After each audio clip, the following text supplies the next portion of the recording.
Estamos de volta com o Hiperbusiness e também para a continuidade da entrevista com o Marcelo Jabur, professor, palestrante e diretor da Instrumenta Consultoria e Desenvolvimento Humano e também coach executivo. Você falava no final do primeiro bloco, Marcelo, sobre o caminho a ser trilhado, né? Sim. A pessoa, ela tem que escolher. Sim. Ela, a partir do momento da escolha, ela visualiza o caminho. Perfeito. Que você ajuda a supervisionar, até com um pouco de chatice ali pegando no pé, Isso. né? Chatice Cobrança, boa, né? no bom sentido, né? Aquela chatice ó, vamos lá, temos que fazer e tal. Perfeito. E citamos no começo do primeiro bloco a questão da disciplina. Sim. Queria que você falasse um pouco mais a respeito da força de vontade que a pessoa precisa ter e da disciplina em manter essa força de vontade. Sim. Ou seja, é preciso que a pessoa faça, e muito bem feita, a parte dela? Sim. André, esse é o ponto. Esse é o principal ponto.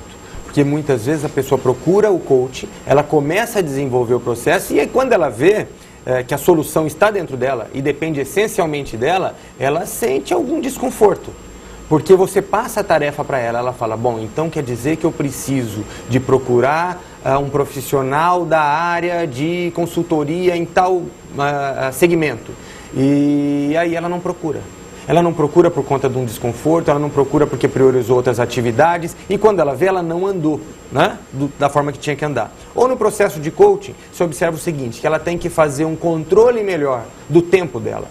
Para isso, ela tem que desenvolver melhor as atividades e se organizar mais. E claro que se organizar mais traz desconforto, né? Isso é comum para todo mundo. E quando a pessoa enxerga esse desconforto e percebe esse desconforto, a tendência imediata é tentar escapar. Porque ninguém gosta de se sentir em desconforto. Exato. Eu não diria nem desconforto, eu diria sair da zona de conforto. Exato. Porque são coisas diferentes. Sim, não tem a dúvida. Embora sejam parecidas. Exato, pode ser que desconforto dá a ideia de algo profundamente... Que é mal-estar. Mal-estar, exato. E não é bem mal-estar, é você sair daquela sua zona de acomodação... De controle total. Para melhor. O desconforto é para pior. Exato. Sair da zona de conforto é para algo melhor. É mesmo, no meu entendimento. Exato, mas mesmo que seja o desconforto, é um desconforto momentâneo.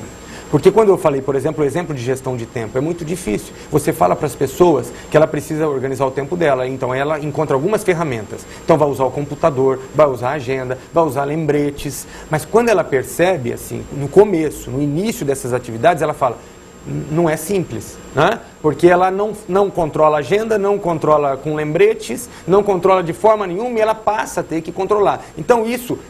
a tira da zona de conforto e a gente pode até entender que gera um certo desconforto. Mas o que acontece é momentâneo. Porque quando ela entra nesse ritmo de se organizar melhor, por exemplo, com relação ao calendário, ela percebe que na segunda, terceira semana ela está fazendo muito menos esforço, né? Para se lembrar do que ela tinha que fazer, né? Perdeu um compromisso porque esqueceu, deixou de fazer uma coisa essencial, às vezes em casa, para a família, né? Por conta de se preocupar demais com outro assunto. Tudo isso pode ser minimizado à medida que ela controla o tempo. E acaba virando um hábito. Exato. E o hábito acaba sendo automatizado, entre aspas, né? Que a pessoa passa a se lembrar de certas coisas automaticamente. Né? Agora, Marcelo, quando a pessoa procura um coach... Sim. É porque ela já está em desespero ou não? Tem pessoas que realmente procuram um coach já pensando preventivamente. Tem os dois tipos.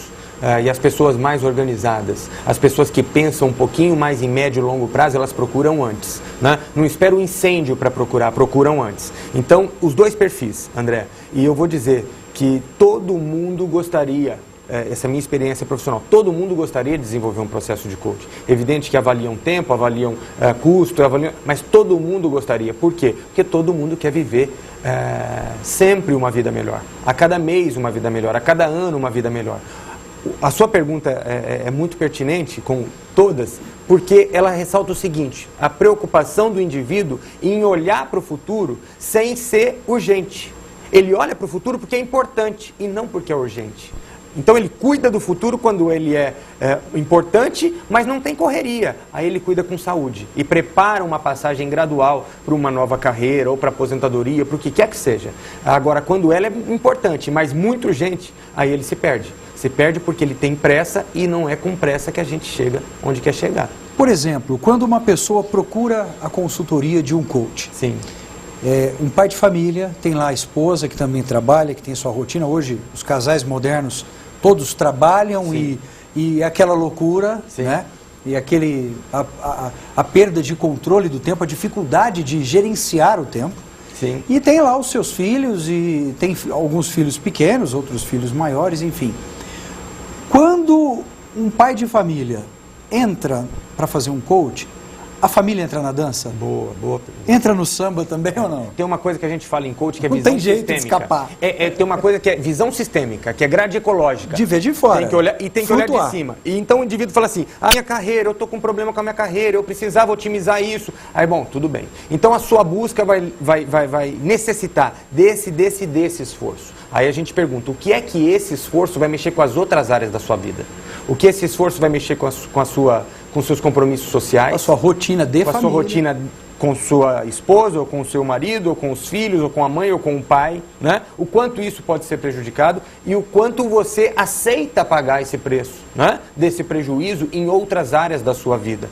Porque é sempre assim, André, a nossa vida é um encadeamento de atitudes. Se eu mexo em alguma coisa aqui, ela vai repercutir do outro lado. Se eu mexo do outro lado, ela vai repercutir no outro lado também. Então tá tudo, apesar de serem independentes, a gente fala carreira profissional e vida pessoal. Não, elas estão interligadas o tempo todo. Se eu brigo em casa, se eu tenho uma discussão, isso deve repercutir no meu trabalho e o inverso também acontece. Quando eu mexo para valer com a minha carreira, eu tenho que olhar o quanto isso vai repercutir na minha vida social e na minha família. E aí eu vou dando os passos de acordo com as consequências que eu realmente quero que ocorram, né? E enxergar consequências não é uma tarefa fácil. Não é? Principalmente em despertar pessoas a enxergarem. Exato. E é um exercício que se faz constantemente no processo de coaching, porque ele tem que ver isso, né?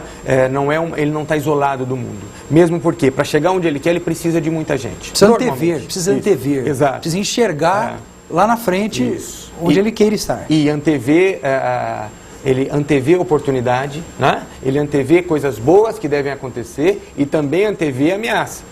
Né? Que podem acontecer coisas que o tirem do caminho. Então, quando ele olha isso com um olhar, eu digo, cuidadoso, né?